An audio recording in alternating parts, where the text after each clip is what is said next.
Everybody, welcome back. I'm Matt Monty. This is Joe Lissette, getting ready to kick off the next round of Pioneer here. We have one of our championship competitors down in the feature match area this round. So Andrew Waltice is down there. And Andrew Waltice had a little deck adventure yesterday that you're going to tell us about. Yeah, so I was really excited. Andrew messaged me on Twitter and was like, "Hey, check out my deck." I'm like, "Okay, cool." So I pull up his Twitter and he has this "Is it draw control deck?" Yeah. Which, unfortunately, viewers, Andrew's a coward and decided this was not going to be the deck he was going to play. He's going to play Inverter of Truth. Well, I don't know if I saw that list yesterday when he posted it also.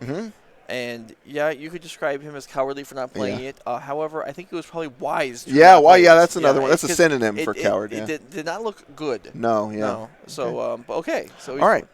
That's Inverter, good. And then Sultai. I think Sultai Delirium is the matchup. Great. Well, this should be fun two of the mainstream, mainline decks of the format. So let's see what happens. All right. So you got Andrew Waltice on the right with his blue-black Inverter of Truth deck versus Alex Williams on Sultai Delirium.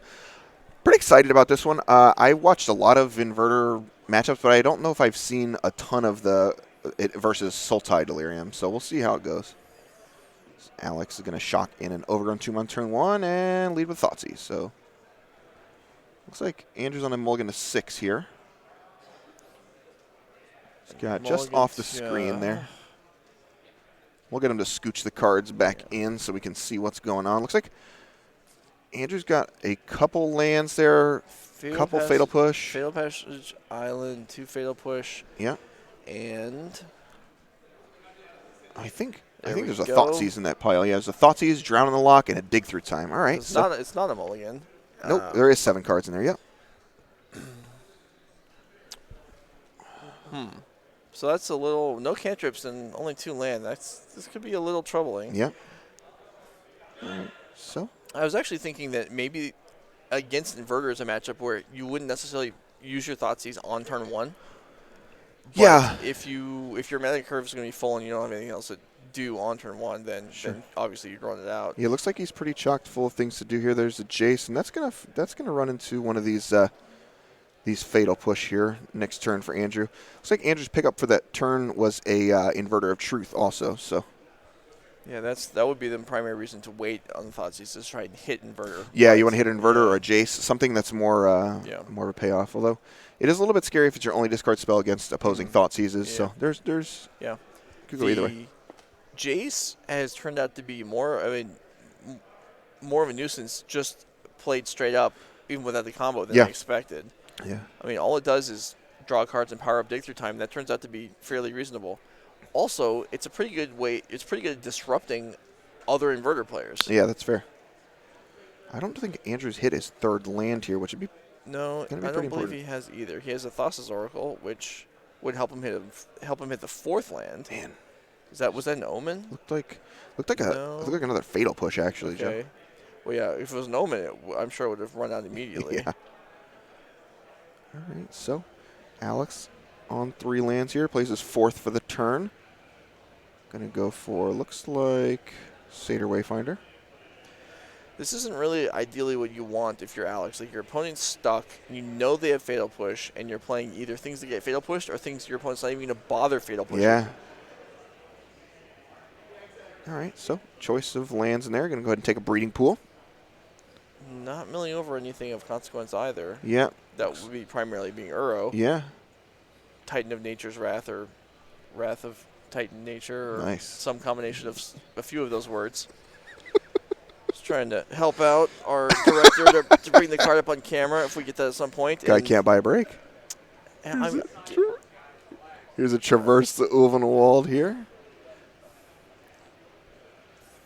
And you're just going to drown that one in the lock. Yeah, I think that's wise just because, 1, it sets up the eventual dig that's already in the hand, and 2, it's just a card we can play.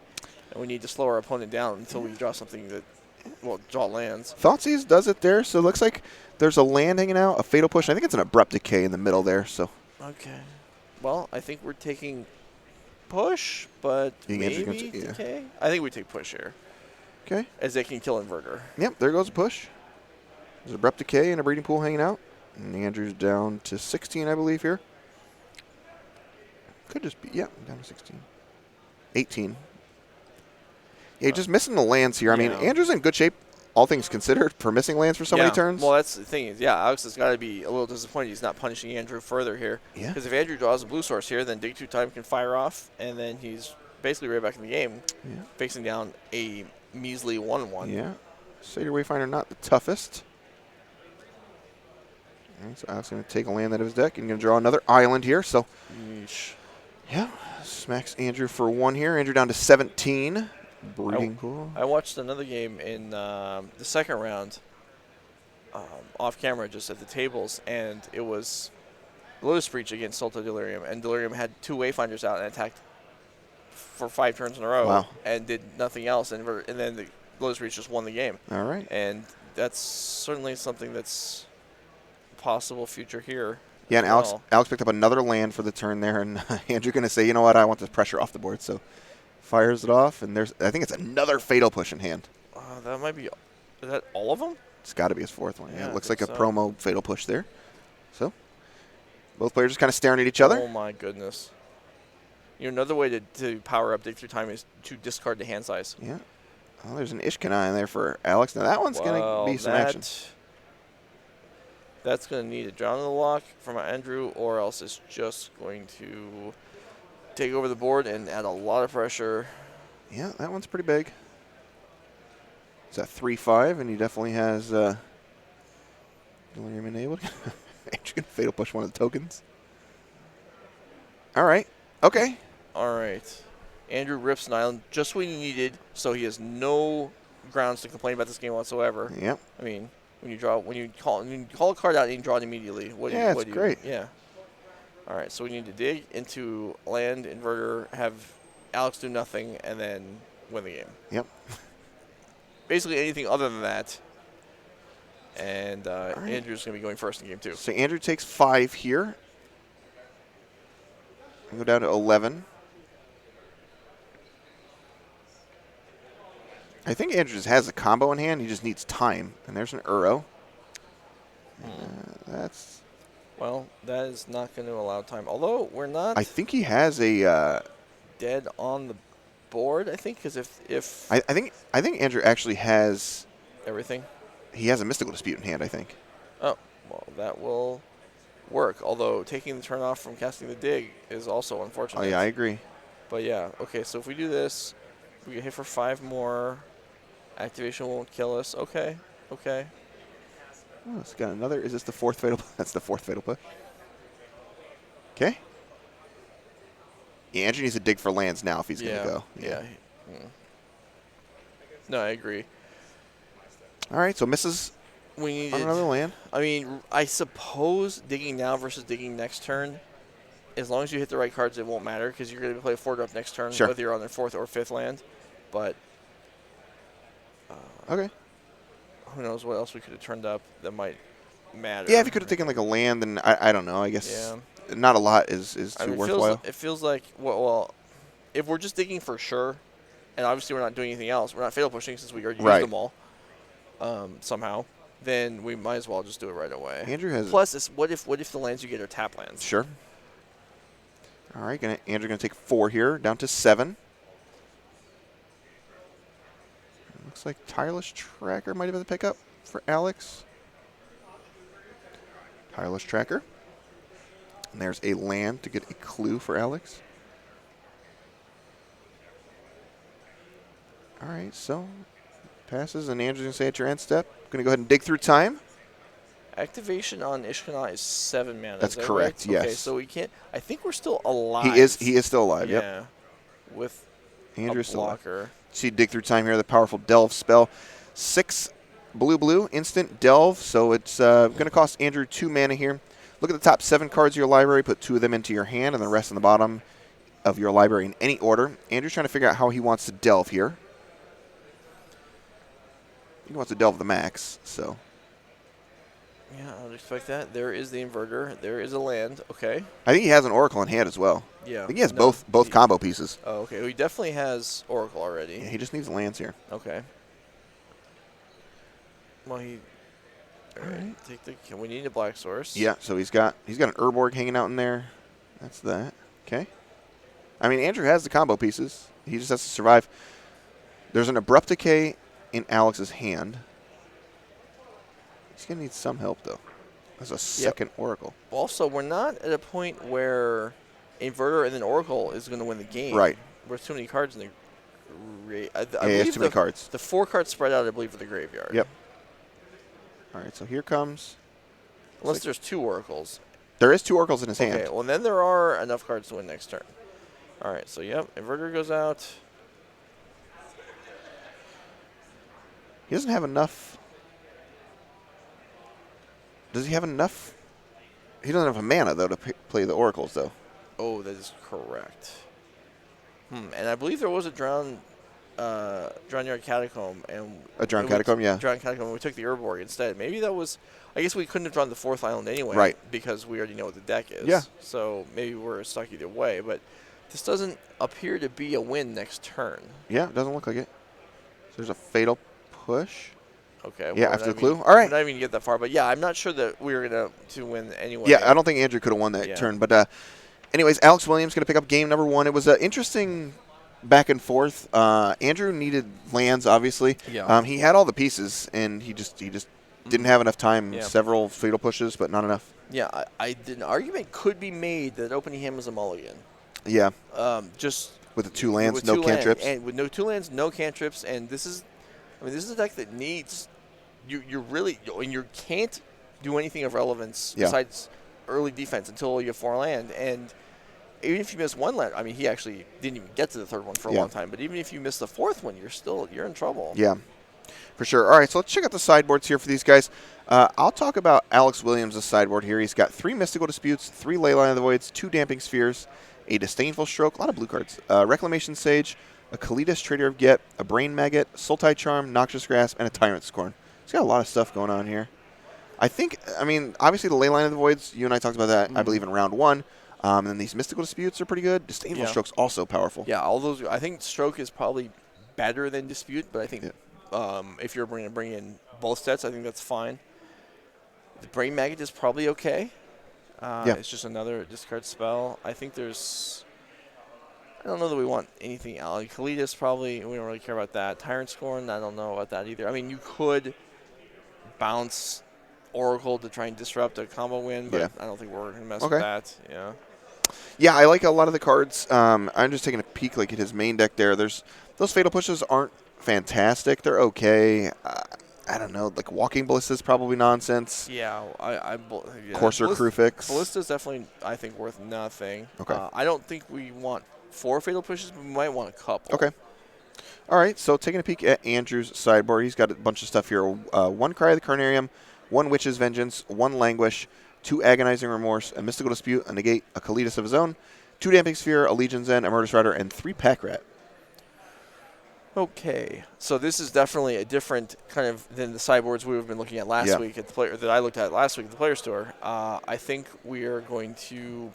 I guess Remorse sounds good to me. Yeah, Andrew's deck Remorse is good against Alex. Yeah, we don't have any large scale graveyard hate, but we do have Remorse, and I think Kalidas from Andrew's side looks pretty strong. Yeah. As Uro, when you just cast it initially, it sacrifices, and it's just gonna. I mean, Alex will still get to draw a card gain through life, but then it's gonna exile, and Andrew's gonna get a token. Free zombie. That's not a good exchange. Yeah, I'm a pretty big fan of the Kalidas. You also in these inverter decks, you need alternate win cons post board. Yeah. Because you mentioned Alex deck is gonna bring in these Brain Maggots, these Leyline of the Voids, and so sometimes your primary game plan is off, right? And you need Kalidas maybe to win the game. That's kind of why Jace was so strong. Yeah, there's a lot of options. There's Jace, Kalidas. There are the Ashiok Planeswalkers of multiple varieties.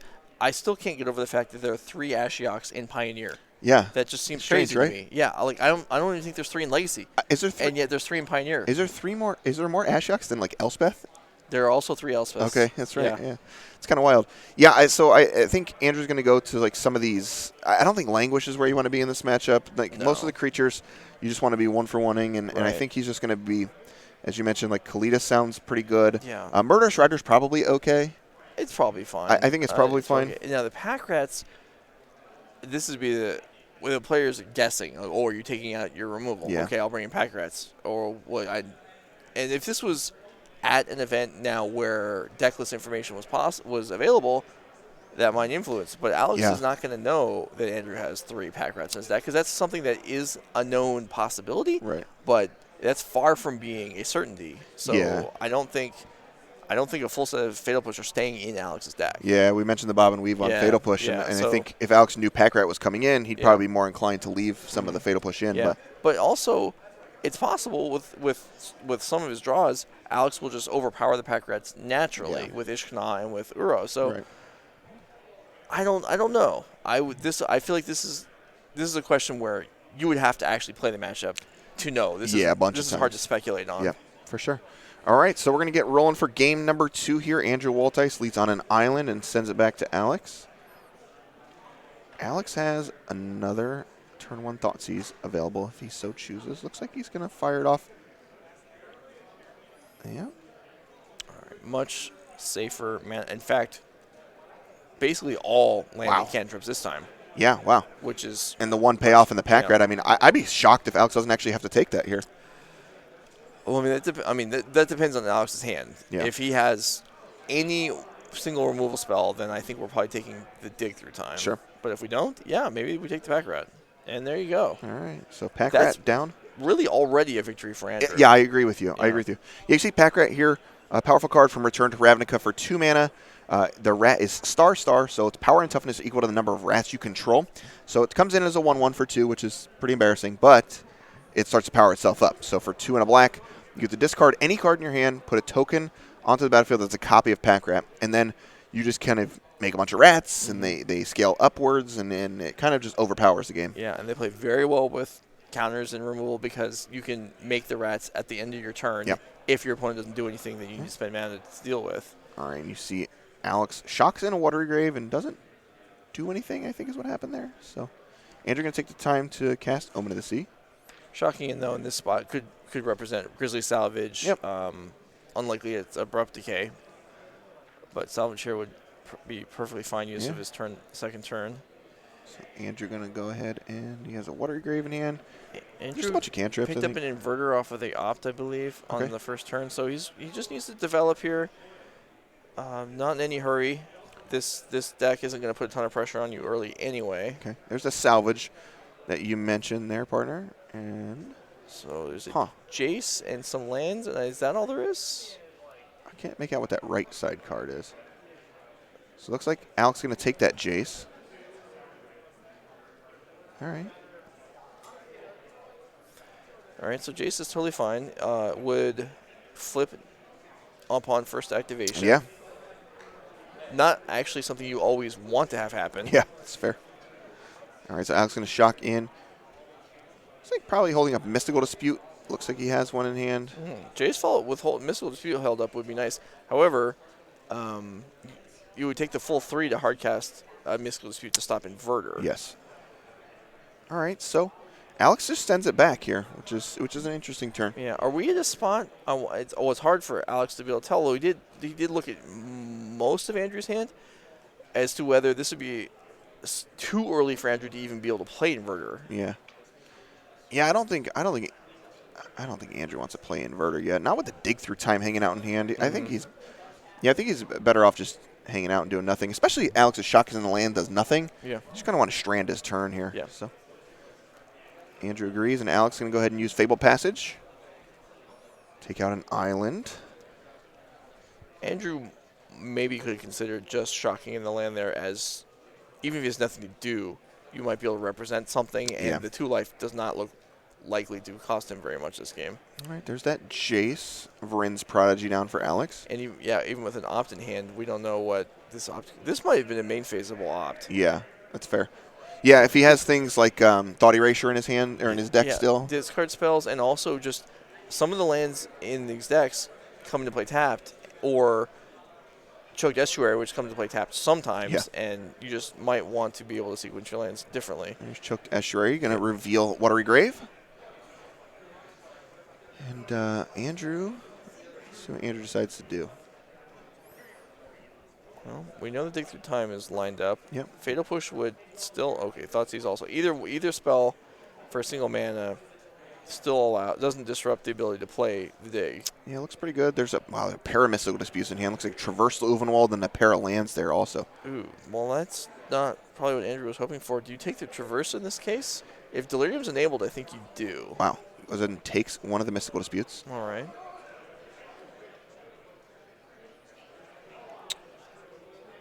Huh. This Jace is going to be kind of a problem. Yeah, Jace is going to be pretty good there for Alex.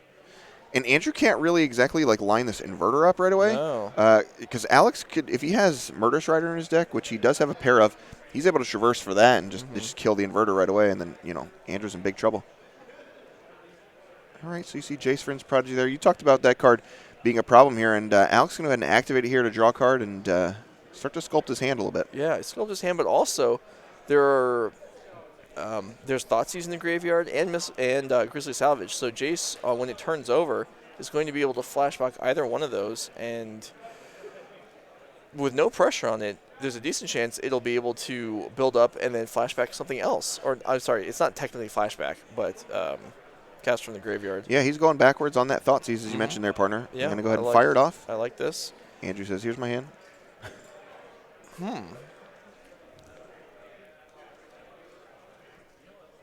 Okay. With no win conditions, with no combo win conditions in the graveyard, I believe I would take Dig Through Time here. Yeah. And because of that, I believe in Andrew's seat, I would have strongly considered casting the Dig in response to the Thoughtseize here. Because the Dig, whatever you take, is still a 2-for-1. Yeah, so yeah. you're up a playable card. All right, well.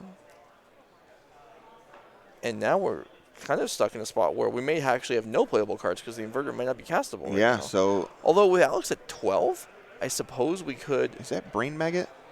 It has to be. It must be, because my first thought was it might be the new return enchantment from Theros Beyond Death, Minions Return, and that is absolutely not in this deck. All right. So yeah, Brain Maggot it is. That's a one-of, and that's a traversable discard spell. Yeah. You see there when Brain Maggot enters the battlefield, target opponent reveals his or her hand, and you choose a non-land card from it, which was that Inverter of Truth. And it's exiled until Brain Maggot leaves the battlefield. So Andrew's going to have to burn a removal spell on this thing if he wants it to come back. And that is not something that he has a plethora of right now. In fact, I think he's holding just lands. Yeah. And again, under no pressure, but the Jace ticking up represents pressure in a way. I don't think we're going to be getting towards the ultimate this game. But still, just being able to get to 3 and then flashback, recast another card, definitely something Andrew would prefer not to have happen. Yeah, well, here comes Uro for Alex. Wow, going to escape that. 5 cards out, replace, get a new one for your hand. 3 life, which actually is somewhat nice because it removes the inverter any possible inverter two swing kill. There's a Courser Crufix to pick up off that draw. So Alex has the ability to play a card here, play a land, excuse me. Looks like he's going to do. Down to 13. He still has not played a land for turn yet either. Able to do that. So drop another and play Courser. That sounds pretty good. Yes, it sounds excellent. Andrew is really got. Even if Andrew was functioning right now, he'd be in trouble. Yeah. And he has straight nothing going on. Here comes Courser Crufix. And I think we can still plus Jace, I think. Yeah. And then be set up to cast something. Is that a ley line on top of the deck? It is a ley line. So that's at least something. So Andrew knows there's ley lines. He's learning something if they manage to play again in the future. Yeah, all right. I was going to say for game 3, but that's not how this is looking like it's going to go. Yeah, Andrew really needs another Dig Through Time here. Yeah. To come rolling off the top. Yeah, should be 13-18. I think that's the correct life totals. Looks like they're figuring it out amongst themselves here.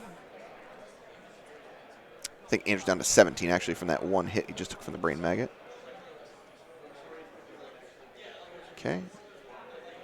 I think Andrew just be able to Thoughtseize, maybe. Oh, another inverter. I mean, well, his graveyard is so inverter decks get in these scenarios where running an inverter drastically improves your draws because there's nothing bad in the graveyard a lot of the time. It does put you on a clock, but a lot of times it's enough to finish off the opponent. I don't know if it is here. In fact, I not think with it's the very Uro. likely that it's not enough. Yeah. But is that it? Well, okay. He's going to go for it. Is there also a Jace in hand? Yeah, there is. Okay. There is. So then now there's something. So that's something. So we have 6 cards in the deck. Wow. Now, 2 of them are opts. He could do it. He could do it next turn, actually. I believe he can. There's an Omen and 2 ops. Does he have 5 lands or 6? I think he has 6 lands. I think that's 4, and then the 2 are remaining. Yes, 6 lands. Okay. Wow. So then, depending on how these, and there's 7th. There's another one. Yeah. All right, he's giving him a chance to win. Yeah, he definitely could win. Wow, how crazy would that be? Yeah, and the inverter is live as a blocker here. Yeah. And is there a Thoughtseize? There's no more Thougeize left in in Alex's graveyard. I believe he exiled all those. Yeah, I think it looks like land, Grizzly Salvage, land, and I can't make it the top card. Wow. I think that's a Traverse to Ulvenwald. Okay. Which doesn't do anything here. No, it does not. There's also a Traverse at the top of the exile pile. Wow. All right, we'll see what happens. He's giving himself a chance. Yeah.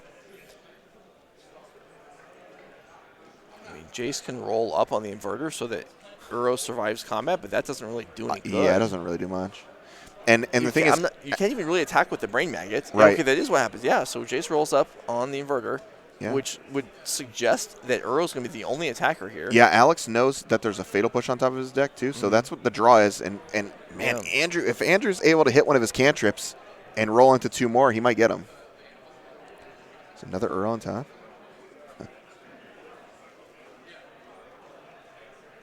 Yeah, Andrew can take this hit for 6 here if he wants.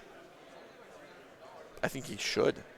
I don't think blocking here does him a ton of good. And then if the game continues, if we're not enabled for the Jace win next turn, then if the Jace wants to minus, then that means the inverter could actually trade next turn. I don't know if that's going to matter either. It's also quite interesting because I think Andrew has 2 Fatal Pushes in his deck as well. So those are pretty live against Brain Maggot, and now there's everything going on. So. Also, if we get to a point where we cast some of these cards, if we trade off and cast some cards, and then Fatal Push the Maggot, we can cast the other inverter and get more turns. Exactly. Yeah, these inverter deck, if you're watching and you haven't seen much Pioneer lately, the inverter deck leads to a lot of not obvious situations that are very interesting. Okay, there's opt. Yeah. I was thinking the one card Andrew does not want to see here is Dig Through Time. That's the one card he does not want to see. Yeah. So opt, and let's see there. How many cards did we put under? It was 6. At least 6. Think. So I believe there's 2 ops. Omen of the Sea, a Thoughtseize, 2 Fatal Pushes, and a Dig Through Time. There's 7 cards total. Okay, so it was 7 total. So now we're on 6. Opt would put us to 5. Another opt 4. Jace would put us down to 1. Yeah. So or 2, then drawing with 1 left. So but he has plenty of time here. Yeah, he does. And it's good because I don't think he can win this turn, no matter what order the deck is in. There's 5 cards. Maybe I'm missing an extra one. Maybe I added an additional one. But there was definitely 2 opts and an Omen. It doesn't matter. Either way, if it's opt, and Omen. Jace, that would empty the deck, but it wouldn't win. Right. So he can't win this turn. Gotta wait one that doesn't mean that playing the opt isn't worthwhile. All right, so he's going to send it back to Alex. These are blanks on the top of the deck, though. Yeah. This doesn't do anything. Mm-hmm. This doesn't help Alex at all. Yeah. All right. So, there's another Uro. Well, another Uro will enable. Is there a Fatal Push on Alex's side? There is, or isn't there?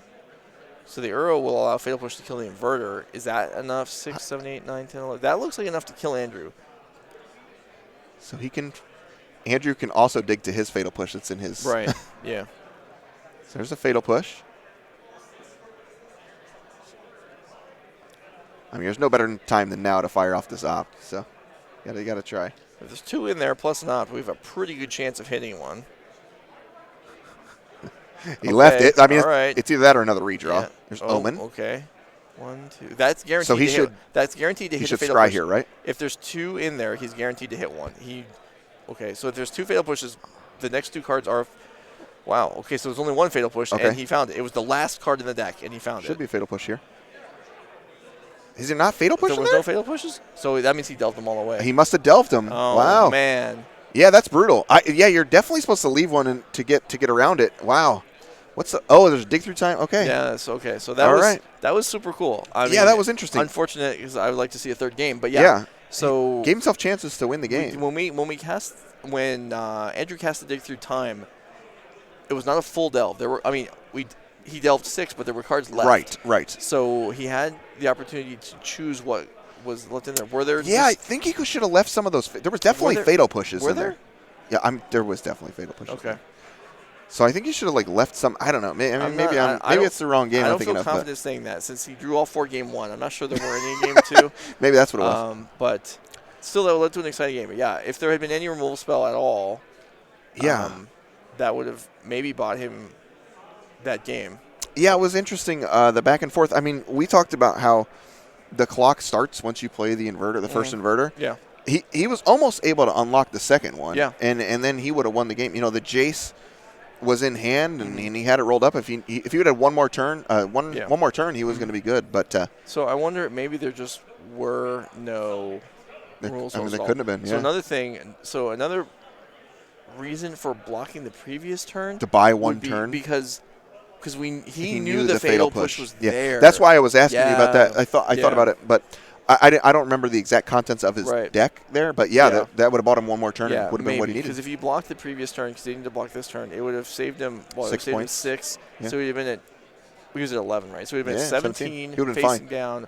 Uro Tracker, that's 9. Yep. Wayfinder's 10. Maggots 11. Yep. And the Courser is 13, 14. 14. Yeah, he was fine. Yeah, he would have. Yeah. Huh.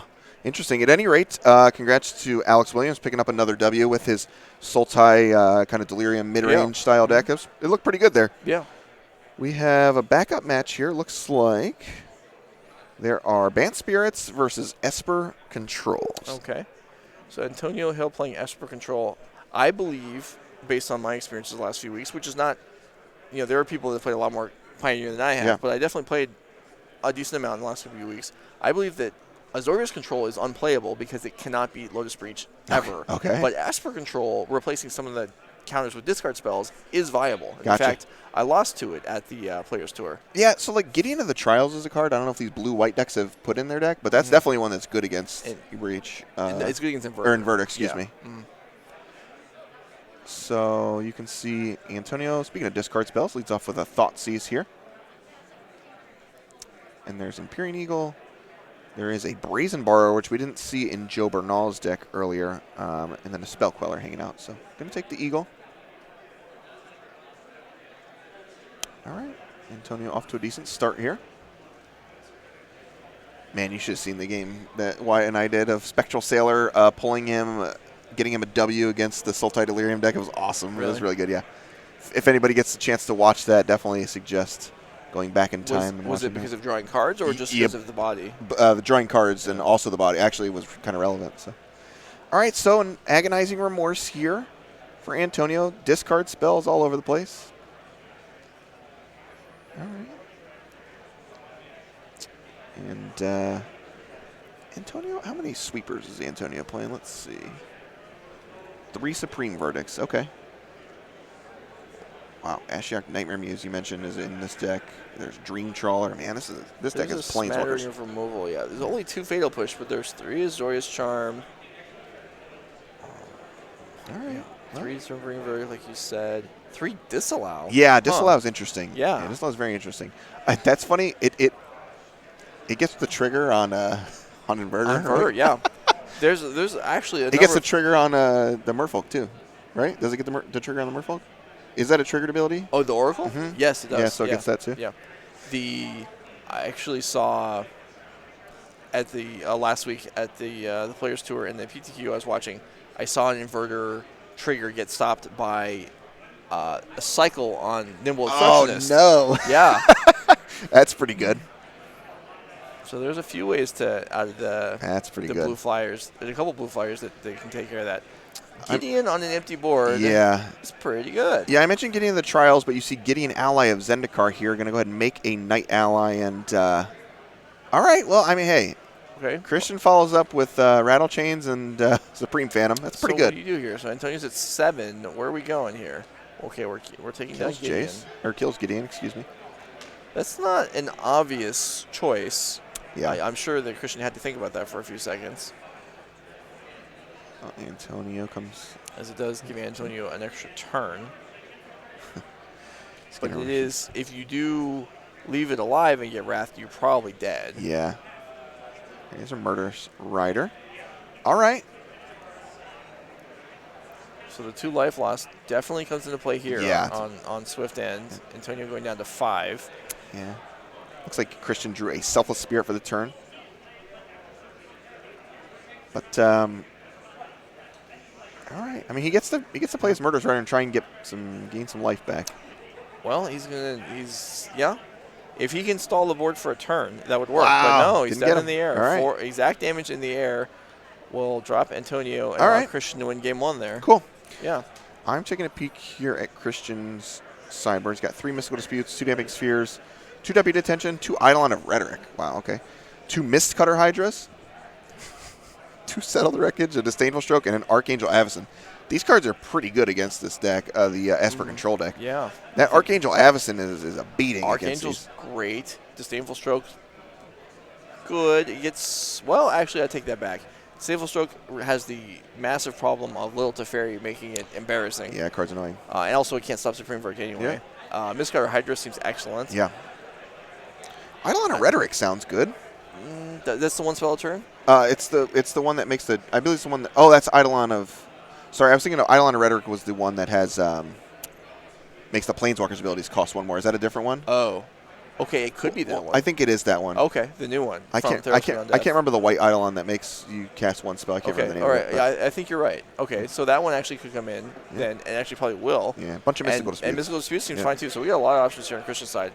Antonio, 2 Blessed Alliance, 3 Kunaros, Hound of Aetherios, 1 Fatal Push, 2 Narset Partner of Veils, 2 Infinite Obliteration, 2 Summary Dismissal, 1 Ashiok Dream Render, 1 Detention Sphere, 1 Rest in Peace. Okay. So to put you on the spot here, which of the multitude of Ashioks in Pioneer is Ashiok Dream Render? The 5-drop. The 5. No, that's Nightmare Muse. Excuse me. Dream Render is the can't search. Can't search. Yes, I believe you're right about that. Yeah. I knew the 5. Nightmare Weaver is the 3-drop. 2 of them are Nightmare? Nightmare Weaver is Nightmare the Theros Muse? one. Yeah. Nightmare Muse is Beyond Death. See, they're just trying to overcomplicate our lives here. Yeah. That's really, thanks a lot. Eidolon of Obstruction is the Planeswalker Eidolon. You are correct. The Eidolon of Rhetoric is the 1 spell. Turn. Yes, okay, the Aethys 1 cannon is so correct. we will not see that then. Yeah. So Kunaros is not for this matchup. No. Although Lifelink could It's interesting, matter, but I don't think so. Yeah. Actually, I don't know that we have a ton that we're super excited about here. Yeah, the Tension Sphere is like pretty medium. It's okay. There's like the Spirit deck is a lot of 4-ofs, so sometimes you'll get like a 2-for-1 out of it, but The Fatal Push, I think we're definitely playing, and I think the Blessed Alliance, because it's a removal spell, especially that doesn't target, seems great against the risk of Rattle Chains, and also the life gain aspect. If we can kick it, I think that sounds good. Yeah, I'm into that. Yeah, me too. All right, let's see what we're getting ready to do for game number 2 here, where Antonio's Esper Control deck will be on the play. So he leads off with Drowned Catacomb, just a couple tap lands back and forth. Go ahead and fire off a Thoughtseize. Lots of lands. Yes, there's very many lands. 2 actually, wow, 2-drop, 3-drop double company with 4 lands. That's fantastic. Yeah. Antonio's gonna write down all these cards. I believe Antonio actually had Censor in his hand too, which is pretty good. Sure, especially when you know what's coming. Exactly. So we're taking certainly the least powerful but the most disruptive out of the options. Yeah. And there's a Rattle Chains for Christian. And there's Kunaros. Hey, that's it. Yeah, let's get going. So that's going to be just, I mean, Antonio's down a couple life points from Shocklands, but Kunaros pick up 3 life a turn, and I would be very surprised if it gets blocked at any point because there's the potential for removal leading to blowouts. Yeah. Because Kunaros, Hound of Aetherios, if we can bring that up, does have Lifelink and Menace. Yeah. And Vigilance, which Vigilance is not relevant here, but the other two abilities very much are. Yeah, it's quite annoying, the card there. So you see Kunaros, Hound of Aetherios on the field there. 3/3, Vigilance, Menace, Lifelink, creature cards in graveyards can't enter battlefields, and players can't cast spells from the graveyard. So those two lines aren't really relevant against Christian, but the Lifelink, Menace, and Vigilance is pretty important. Definitely. And also, I mean, one of the reasons Kunaros is here is because of Lotus Reach. Yeah. As it shuts down Underworld Reach completely. This is a card that showed up as a 1-of in the main and in the sideboard of the very surprising Orzhov midrange deck that finished 13th place at the Players Tour last week. Suleiman, I think it was. Yeah, that was very an cool impressive deck. Yes, I think so too. Yeah, I looked at, so we do, I mean, obviously as the casters, we have to look through a bunch of results, and I saw that deck and it stuck out like a sore thumb. It's not anything that's really one of the big 3 to 4 decks on the formats, and I was like, wow, this deck is actually really well built. Yeah, it's pretty neat. I think actually it could have even used more Kunaros. Yeah.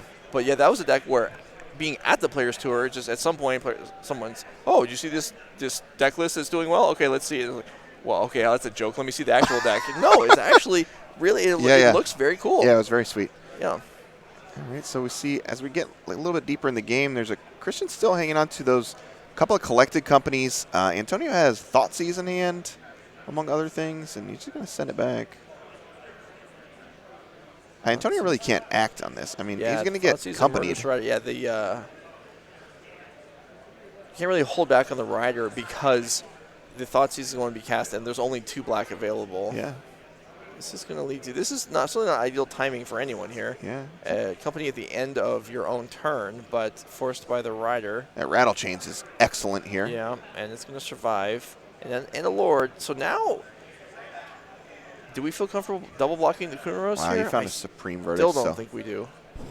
Looks like Antonio found a Supreme Verdict, so he's going to double block here. Okay. So only one of them will die at the moment, but any removal spell. Yeah, it's a complete blowout. Yeah. But if it's just, I'll gain my 3 life, pass, and then Verdict, that also functions. Sure. Especially if there's land, Thoughtseize to take the other company, like you were suggesting, would be. Do we have the land? No land. All right. All right. So that makes that less desirable, but still fine. All right. So Christian going to go ahead and throw a land on the floor, but also throw a collected company onto the table. Spell Queller in there. Definitely one of the downsides of main-facing collected company there is the Spell Queller hit. Yep. Spell Queller and Remorseful Cleric, I believe that is up there. So Cleric, what are we doing with Cleric in this matchup here? Just dig through time, I think. I mean, we're slowing down dig through time, but if we're, it's just in the main deck. If we're trying to slow down dig through time, we really have to fire this off preemptively. Yeah. So it's really not doing it. Was that another company? It was another company, and there's another Kunaros. Okay. Yeah, I mean, Christian's kind of on empty here. These cards are okay. He's at 5. And there's no, again, a double block here, we'll trade off for the Kunaros. Sure. Now, actually, yeah, it would still trade even. Again, we're in the same spot where another removal spell is just a complete blowout, though. Was that a push? There's a Censor to draw into. I don't think. Okay. I could be wrong. That front card might. I think the front card's a Thoughtseize, actually. It's close. What are you thinking about? I think if it was Fatal Push, he would have launched it already. It would have happened immediately. Attack. Maybe he's setting a blow. It is a Fatal Push, actually. Double block. We can't actually push these creatures. No, we can push the Phantom. Yeah, the Phantom is Fatal Pushable. Well, so what is the plan here? I mean, we're definitely putting the Phantom in the front. I think what just happened? I'm not sure. Life total's changed. What if they missed some?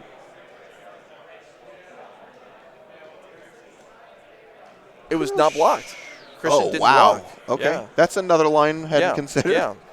Although, if we're not going to block there, then the Spell Queller should have attacked. I'm with you.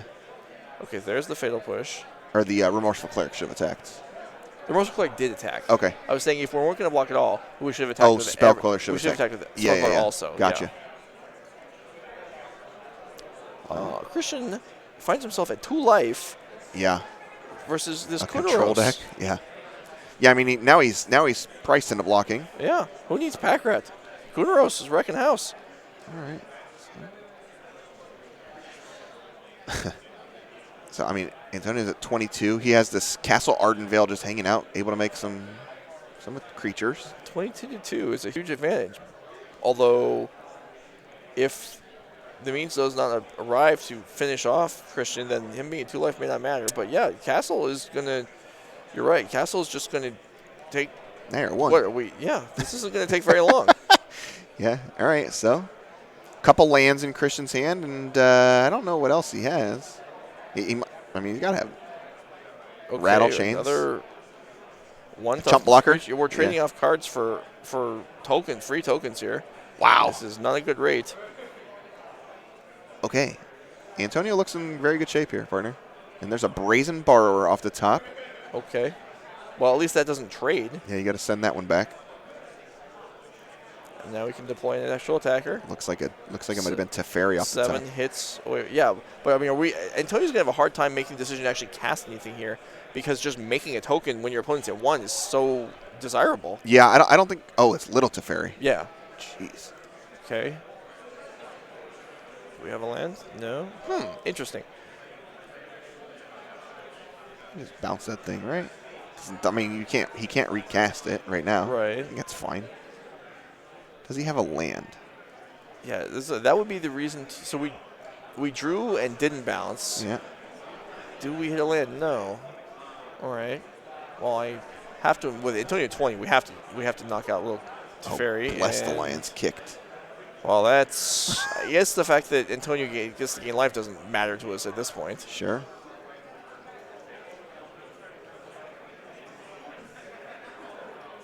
Third Kuneros. Oh my goodness! Is this card good?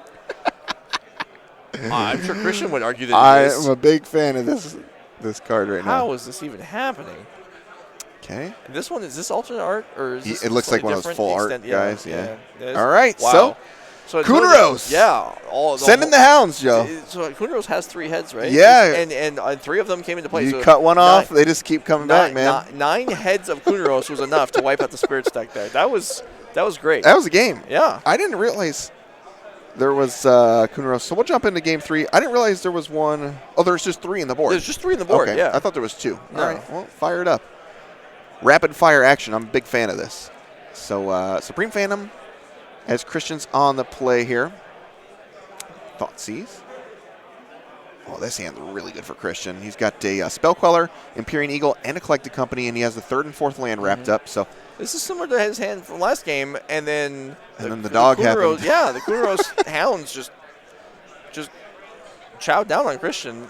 Wow. Are we going to be able to do better this time? Let's see. Here's Empyrean Eagle. All right, we're starting to attack. That's good. Antonio needs 2 lords help. with companies is great. Yeah. Fatal Push. Fatal Push is good. Antonio has Fatal Push, and he has a Blessed Alliance in hand. Ooh. I mean, he knows the Spell Queller shield. Yeah. Are we trying to bait a Queller here? This is worrisome. Yeah, just let it go. Wow. That was... That's the 4th land. Worked out okay. Because Christian wants to play company, but boy, I don't know if I'm Antonio, if I'm taking the chance on that. Yeah, I don't think we not have... wait. He's got a green source. I mean, this is trying to bait out a Queller for sure here. It's an interesting game right now. He just has 2 Collected Companies in hand. Is that what Christian has? I know he has at least 1. Yeah, we saw one. Oh, yeah, Spell Queller, excuse me. Spell Queller and Collected Company. Well, we're definitely... Antonio's provided opportunities for Christian to play the Queller, and it's just been passed on. And so now we're seeing the company, which is resolving. There's a Nebelgast Herald in there. There's definitely a Spectral Sailor. He's got options. Those are irritating cards. Nebelgast, not so much for this matchup. Although I guess he can top down Kuneros. Although really, he should take 3 spirits to knock down Kuneros. I'm with you. Really not fair. It only takes 1. Pretty rude. Or at least it should only do 1 less damage. Bad design. Yeah. Poor design. Empyrean Eagle, and I think that's... Is that a Phantom? Yeah, it's that's 2 Supreme lords. Phantom. So there's 3 lords in play. This is going to hit pretty hard. Okay. Blessed Alliance. Is this triple? Is this... Yeah, this is on... Wait, was that... Another Blessed Alliance. Yeah, so that was 2 modes. So it was... Huh. It's interesting. Now, Is Antonio... there's not a Queller in hand? Oh, I mean, we'll have to look, but I'm pretty sure there's a spell queller hanging out. I think he's just waiting for like a supreme verdict. I guess, but I mean that Blessed Alliance did a lot of work right there. Yeah. Mark Neighbors, can you please come to the front table? So Antonio, And I think Antonio actually picked up a Teferi, a 5-mana Teferi, Hero of Dominaria. I mean, if he has the Queller, I mean, come on. Okay, well, what are we doing? If Christian wins this game, good for him, because he passed numerous opportunities to fire off this Queller, held it for the verdict, and then got what he wanted, and is now in position to deal a pile of damage. Does that put him at 1?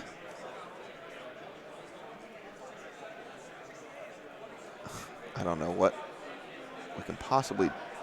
Oh, wow, that's good. Okay, that was tremendous. That was fantastic. Holy goodness. Oh, man, and the Kunaros too? Have it all. Well, Spellcaller, you're not racing Kunaros. That's not beating Kunaros. No. I mean, Little Teferi can get knocked down. Teferi Time Reveler. So? All right. Well, yeah, I mean, fair point. So, and yeah, it doesn't mean much, but. And Antonio has his Castle Vantress now ticking if he wants it. Let's do some thinking here. Gideon Blackblade too? This one got out of hand quickly. Holy cow. There's another land for Christian. Hey, Christian's dead. Well, yeah, Christian was probably dead as soon as Antonio drew Kunaros. Yeah. So best card ever. Here for, what, how much is it, 7 damage? Yeah. And he's going to go to, yeah, they're going to. He'll go to 7. Yeah. Okay. Wow. And I mean, Antonio's got this Castle Vantress ticking up, so if he just needs a removal spell, basically. There's Mausoleum Hunter. That's interesting. Omen of the Sea. A Murderous Rider in hand, too? Jeez.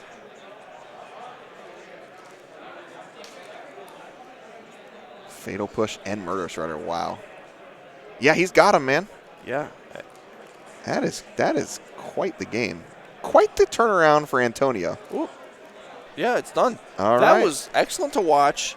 Kunaros. Well placed. Well placed. Yeah, that was fantastic. That card dominated. There's zero chance that's why this matchup is why it's in the sideboard. Right. But it was great. Yeah, it was very good. Wow, that card's good. Also, I think that game was very interesting to watch because the Spell Queller that passed up opportunity after opportunity several times to be cast in very relevant positions. Yeah. And then got this, it swallowed up the Supreme Verdict that it was looking for, and then got absolutely blown to shreds by the Teferi. Yeah. So, but those Blessed Alliances, boy. They pulled their weight. Yes, they certainly did. And that's such a good card to Spell Queller because if the Queller dies at a convenient time, the Blessed Alliance going in the sack isn't going to do anything. Or gain 4 life, but no one cares about that. All right. Well, we watched. That was awesome. Antonio Hill's deck is doing well, doing some stuff. So hopefully see him in the top 8 rounds. We're going to take a quick break here and bring you the next round. I feel. Do we have to take a break? I would be willing, I think, to just rewatch that match over again right now. Fired up. Yeah, I don't know if our audience will go along with that. I guess we do have to show the next round of the tournament. But really, what are the odds the next round is as good as that round? 50%. Maybe so. We'll see. We'll see next round. But, yeah. That was excellent. Yeah, it was good. We'll see.